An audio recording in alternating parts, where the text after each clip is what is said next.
Donc, bonjour à tous, nous sommes l'équipe du projet HSAM. Donc, je vais commencer par vous présenter les membres de l'équipe. Donc, voici Sarah Loupny, Laurine Fontaine, Loïc Potage et moi-même Nicolas Horry. Donc, l'idée de ce projet nous est venue tout simplement du fait que nous écoutons régulièrement, si ce n'est quotidiennement, de la musique dans différents contextes, que ce soit pour se motiver ou bien qu'on a envie de se détendre.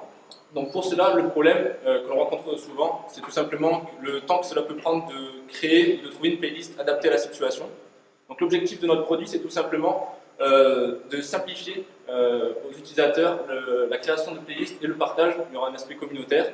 Et pour cela, donc, je vais laisser Sarah et Laurine présenter les différentes fonctionnalités. Alors, concernant les fonctionnalités, la fonctionnalité principale, c'est celle de l'utilisation de playlists. Alors, on a l'utilisateur, on permet à l'utilisateur de mettre un hashtag, par exemple hashtag motivation, et il va obtenir toute la playlist qui lui correspond. Ensuite, pour la deuxième fonctionnalité, c'est la fonctionnalité de la création de playlists. Cette fonctionnalité-là permet à l'utilisateur de créer sa propre playlist et de la partager avec les autres utilisateurs, avec bien sûr des hashtags associés. Pour la troisième fonctionnalité, celle-ci, elle permet à chaque utilisateur de voir tout ce que les autres utilisateurs ont créé ou partagé comme playlist avec ces hashtags aussi. Donc après, on a des fonctionnalités un petit peu plus poussées. Par exemple, on aimerait que les utilisateurs puissent choisir leur plateforme. Par exemple, moi j'écoute mes playlists sur YouTube et j'aimerais partager ma playlist avec Sarah qui écoute tout sur Spotify. Donc j'aimerais qu'elle puisse avoir ma playlist même sur sa plateforme.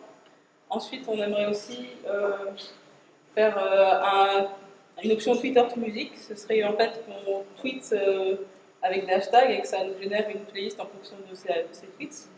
Et finalement, on aimerait aussi pouvoir mettre en place un mode radio, c'est-à-dire en rentrant des paramètres au début de la journée, on peut choisir ces différents types de musique selon des instants clés de sa journée. Maintenant, je vais laisser Loïc parler du contexte technologique. Donc, pour mettre en forme tout ça, on va utiliser un site web responsive qui permettra donc d'être utilisé aussi bien sur des ordinateurs que sur des téléphones et puis sur des tablettes.